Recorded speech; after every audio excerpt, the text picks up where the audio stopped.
അടുത്ത പ്രാവശ്യമെങ്കിലും സമരത്തിന് വരുമ്പോ പുകയില്ലാത്ത അടുപ്പ് കൊണ്ടുവരാൻ പറയണേ. പിള്ളേരെ ഓടി കളിക്കാതെ ഇവിടെ എങ്ങനെ വന്നിരിക്കെ. പണി ഇത് വെന്തില്ല പിള്ളേരെ, ഇത് വേവുള്ള അരിയാണ്. ഒരാളുണ്ട്, എന്തൊക്കെ ചെയ്യണം. ഇങ്ങോട്ട് വാ മക്കളെ. ഇനി സ്വന്തം മക്കള് തന്നെയാണോ? മോൻ മാമനെങ്ങനെ എടാ പോടാന്ന് വിളിക്കരുത്. ചിലപ്പോ ഞാൻ മാനേജരാവും. അപ്പോഴോ അനുസരണ വേണ്ടേ? കൊച്ചുകുട്ടിയല്ലേ നീ? നീ അത്ര കൊച്ചുകുട്ടിയൊന്നും അല്ലടാ. പിള്ളേര് തുടങ്ങിയല്ലോ. മോനെ അനുസരണ വേണ്ടേ? വെറുതെ നിക്കണം. കഞ്ഞി റെഡി. നമ്മളാ കഞ്ഞില് പാറ്റിടണോ മാഡം? നിങ്ങൾ ആ തൊഴിലാളികളോട് സംസാരിക്കും. അത് പറഞ്ഞത് കേട്ടില്ല. കഞ്ഞി കുടിക്കാൻ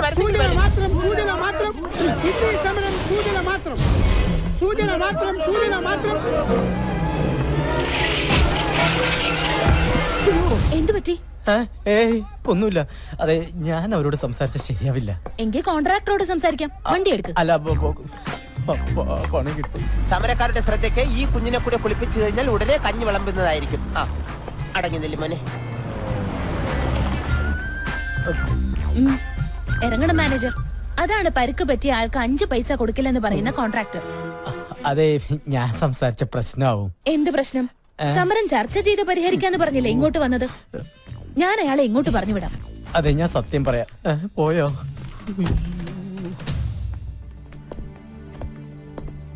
സോറി മാഡം, ഒരു കോംപ്രമൈസ് ചർച്ചയ്ക്ക് ഞാൻ തയ്യാറല്ല. ഇതൊന്നും എന്നോട് പറയണ്ട. താഴെ ഞങ്ങളുടെ GM ഉണ്ട്, അയാളോട് സംസാരിച്ചോളൂ. ആരോട് വേണമെങ്കിലും ഞാൻ സംസാരിക്കാം. പക്ഷെ എന്റെ തീരുമാനത്തിന് ഒരു മാറ്റമില്ല.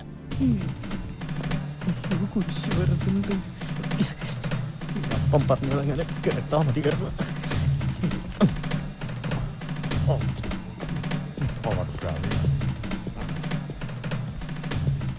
അതെ, ഇവ മിന്നു ഗ്രൂപ്പിന്റെ മാനേജർ ആയിരുന്നു. അപ്പോ അന്ന് പണിയിലെ കൃത്രിമം കണ്ടുപിടിക്കാൻ വേഷം മാറി വന്നതായിരുന്നു അല്ലേ സാർ? അന്ന് എനിക്ക് ആളെ അറിയില്ലായിരുന്നു. ഒരു ജനറൽ മാനേജർ ഒരിക്കലും ഒരു സാധാ ലേബർ വേഷത്തിൽ വരുമെന്ന് ഈ ഭൂമി മലയാളത്തിൽ ഒരു കോൺട്രാക്ടറും പ്രതീക്ഷിക്കില്ല. അതാണ് ആന്റണി ആട്ടിക്കാൻ. സാർ, സിമെന്റിലൊന്നും ഒരു കുറവ് വരുത്തിയിട്ടില്ല. പിന്നെന്തിനാണ് താൻ കുറവ് വരുത്തിയിട്ടുള്ളത്? അത് മണലിന്റെ ഡിമാൻഡ് കാരണം ചെറിയൊരളവിൽ പൊടിമണ്ണ് ചേർക്കേണ്ടി വന്നിട്ടുണ്ട്. സാർ, അത് മേഡത്തിന്റെ അടുത്ത് കംപ്ലൈന്റ് ചെയ്യരുത്. മേഡത്തിന്റെ സ്വഭാവം സാറിന് അറിയാലോ. അതിലും മോശമാണ് എന്റെ സ്വഭാവം. സാറിന് അറിയാലോ തൊഴിലാളിക്ക് എങ്ങനെയാണ് അപകടം സംഭവിച്ചതെന്ന്. അറിയാം, എല്ലാം എനിക്കറിയാം. തന്റെ ഓരോ നീക്കങ്ങളും കെട്ടിടത്തിന്റെ മുകളിൽ നിന്ന് ഞാൻ വാച്ച് ചെയ്തുകൊണ്ടിരിക്കുക. അന്ന് ഞാൻ അങ്ങനെ ചെയ്തില്ലായിരുന്നെങ്കിൽ സിമന്റിലും മണലിലും കൃത്രിമം കാണിച്ച് താൻ ഈ ഫ്ളാറ്റിന്റെ പണി തീർത്തേനെ. പക്ഷെ അങ്ങനെ തീർത്തിരുന്നെങ്കിൽ ഇവിടെ താമസിക്കേണ്ടിയിരുന്നവരുടെ പണിയും താൻ തീർത്തേനെ. ഒരുപാട് പേരുടെ ജീവൻ രക്ഷിക്കാൻ എനിക്കന്ന് അങ്ങനെയൊക്കെ കാട്ടിക്കൂട്ടേണ്ടി വന്നു. സാർ, ഒന്നും മിന്നുമേട് അറിയരുത്.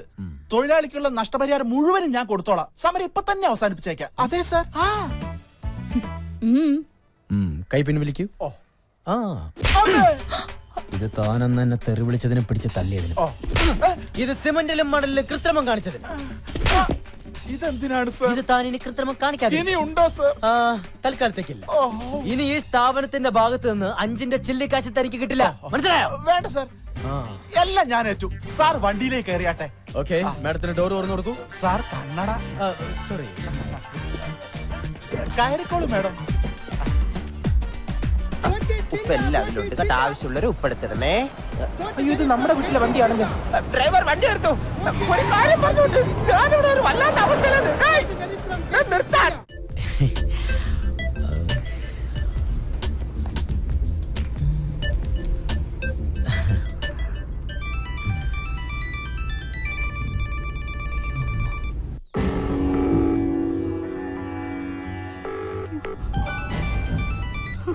അവൻ ഫോൺ എടുക്കുന്നില്ല.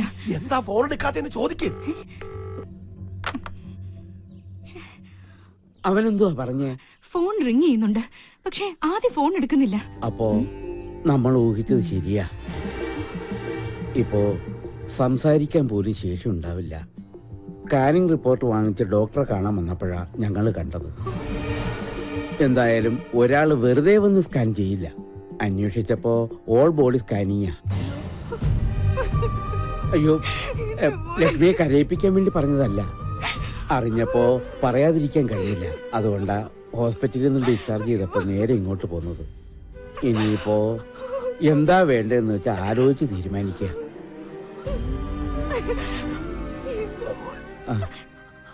കാശിന് എന്തെങ്കിലും ആവശ്യമുണ്ടെങ്കിൽ ചോദിക്കാൻ മടിക്കണം. നാട്ടുകാരെ പറ്റിച്ച് കാശുണ്ടാക്കാൻ നോക്കി. ഇപ്പൊ എന്തായി? ആദ്യ കാഴ്ചയിൽ തന്നെ എന്റെ മനസ്സ് പറഞ്ഞു, മിന്നു കുറിപ്പ് നോക്കിയെടുത്താലുള്ള കാര്യശേഷി ഈ മുഖത്തെഴുതി വെച്ചിട്ടുള്ളത്. ആന്റണി ആദിത്യനെ കുറിച്ച് പറഞ്ഞപ്പോ ഞാൻ ഇത്രയും പ്രതീക്ഷിച്ചില്ല. ഞാനിതിലപ്പുറം പ്രതീക്ഷിച്ചതാ. ആദിസാറിന്റെ കാര്യം പോട്ടെ, ആദിസാറിന്റെ അച്ഛൻ പുലിയല്ലേ, പുലി. മര്യാദക്കേട് കണ്ട അപ്പ തല്ലും. ആര് എടുപ്പും നിപ്പും കണ്ട സത്യം പറയാലോ ആരായാലും പേടിച്ചു പോകും. ആദിസാറ് പോലും അച്ഛന്റെ മുമ്പിൽ മൂത്രം ഒഴിച്ചു പോവും. എന്താ കളറ്? എന്തിന്? അച്ഛനെ. ഞാൻ കരുതി എന്നൊന്നും ചെയ്യല്ലേ, ഞാൻ അരി എടുത്തില്ല. വീടെത്തിയാട്ടാ. വീടെത്തിയ പല്ലു ഒരാളായി. തൊഴിലാളി പ്രശ്നം പരിഹരിക്കാൻ പോയവൻ തൊഴിലാളിയുടെ കുടുംബത്തിന് കഞ്ഞി വെച്ച് കൊടുത്ത് ഇപ്പൊ നല്ലൊരു കഞ്ഞിവെപ്പുകാരനായി ഇതാ വന്നിരിക്കുന്നു. കൊള്ളാം. നുണയാണ് നുണ. കള്ളത്തരം പറയരുത്. നീ കഞ്ഞി വെച്ച് കൊടുത്തില്ലേ? അത് പിന്നെ 10-25 പേർ ചേർന്ന് ഇത്രയും നീളമുള്ള കത്തി എടുത്ത് തൊണ്ടക്കുഴിയിൽ വെച്ചിട്ട് വയ്ക്കണ കഞ്ഞി എന്ന് പറഞ്ഞാൽ ആരായാലും കഞ്ഞി വെച്ച് പോവും. അമ്മാവനായിരുന്നെങ്കിൽ പയറും ചമ്മന്തിയും വരെ വെച്ചേനെ. കഞ്ഞി നീ ഏതായാലും വെച്ച് കൊടുത്തില്ലേ? ഇനി നീ ആ ജോലി തന്നെ ഞങ്ങൾ ചെയ്തോടാ. സർ, ഞാനൊന്ന് ഓഫീസിലേക്ക്. ഡ്രൈവർ വണ്ടിയെട്. പാൻസദ്യടാ. ഈ പാൻഡൊക്കെ എന്നാ അമ്മാവ ഉണ്ടായത്? ഇതൊക്കെ ഒരു അന്ധവിശ്വാസമാണെന്ന് എനിക്കിപ്പോ മനസ്സിലായി. അപ്പൻ ചില സമയത്ത് തെലുങ്ക് നടന്മാരെ പോലെ ഭയങ്കര ഓവറാ. നിന്റെ അല്ലടാ അപ്പൻ, അത്രയ്ക്കൊക്കെ പ്രതീക്ഷിച്ചാ മതി. ദൈവം നമ്മുടെ കൂടെയാ, അല്ലെങ്കിൽ ആ കോൺട്രാക്ടറുടെ മുന്നിൽ എല്ലാം പൊളിഞ്ഞു പോയേനെ. ദൈവത്തിന് നമ്മുടെ കാര്യം ശ്രദ്ധിക്കാതിരിക്കാൻ പറ്റില്ലല്ലോ. കാരണം അവിടെ ഒരുത്തി നമ്മുടെ കാര്യവും പറഞ്ഞ് രാവും പകലും ദൈവത്തിന് ഉറക്കം കൊടുക്കാതെ വിളിച്ചുകൊണ്ടിരിക്കല്ലേ. നീ വണ്ടി കയറി. എന്റെ അമ്മ. എന്താപ്പാ? നിന്റെ അമ്മ. എന്റെ അമ്മ.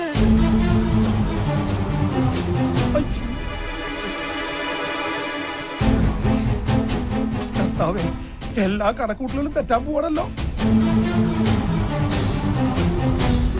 മോനെ, നിനക്ക് എന്താ പറ്റിയത്? അമ്മ, നമ്മുടെ മോൻ എന്താ അസുഖം? എനിക്കൊരു അസുഖമില്ല. ലക്ഷ്മി, നീ എന്തിനാ ഇങ്ങോട്ട് വന്നേ? അച്ഛനും മോനും കൂടി ഇനി എന്റെ മുമ്പിൽ ഒന്നും ഒളിച്ചു വെക്കണ്ട. എല്ലാം ചെറിയച്ഛൻ പറഞ്ഞു. അയ്യോ, ചെറിയച്ഛൻ കണ്ടു എന്നുള്ളത് ശരിയാ, പക്ഷെ എനിക്കൊരു അസുഖമില്ല. എല്ലാം ഇവിടെ പിടിച്ചേക്കാൻ വേണ്ടിയാ. അപ്പൊ ഒന്ന് പറ. ലക്ഷ്മി, എല്ലാ കാര്യങ്ങളും വിശദമായിട്ട് പറയാം. ഇപ്പൊ തൽക്കാലം നിങ്ങൾ പോ.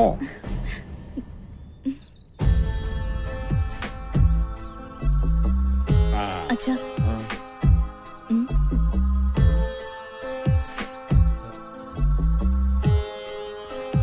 ആന്റണി അതാരാ?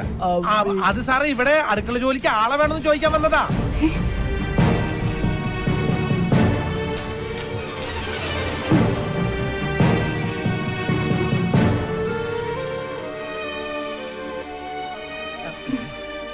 പറഞ്ഞൂലോ ഇവിടെ ആൾ ആവശ്യമില്ലെന്ന്. പോയിക്കോളൂ. ആന്റണി, അവരോട് ഇങ്ങോട്ട് വരാൻ പറയും. ഇങ്ങോട്ട് വന്നോളൂ. മാഡത്തിന്റെ അടുത്തേക്ക് ചെല്ലാൻ. ചെന്നോളൂ.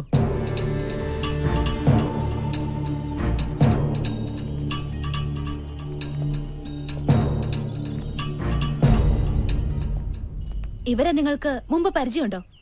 എനിക്കറിയാം സർ. ഇവരെന്റെ വാലിക്കാരിയാ. കോവിലകത്ത് കുറച്ചാൾ അടക്കളപ്പണിക്ക് ഉണ്ടായിരുന്നേ, ആ പരിചയത്തിൽ വന്നതാ.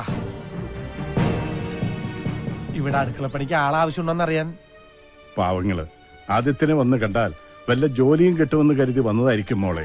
അതിപ്പോ ഇവിടെ അല്ലെങ്കിൽ മറ്റെവിടെയെങ്കിലും കിട്ടില്ലോ. ഇവിടെ ഇപ്പൊ അടുക്കളയിൽ ആവശ്യത്തിന് ആളുണ്ടല്ലോ. ഏതായാലും ഇവിടെ വരെ വന്നതല്ലേ, തൽക്കാലം ഇവിടെ നിൽക്കട്ടെ.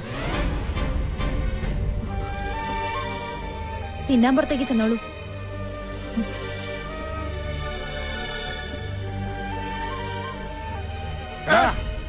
ഈ ജന്തു ഏതാ? അത് ഇവരൊരു ബന്ധുവാ. അല്ല, എന്റെ മോന. എനിക്കിപ്പോ ഈ ഭൂമിയിൽ ഇവൻ മാത്രമേ ഉള്ളൂ.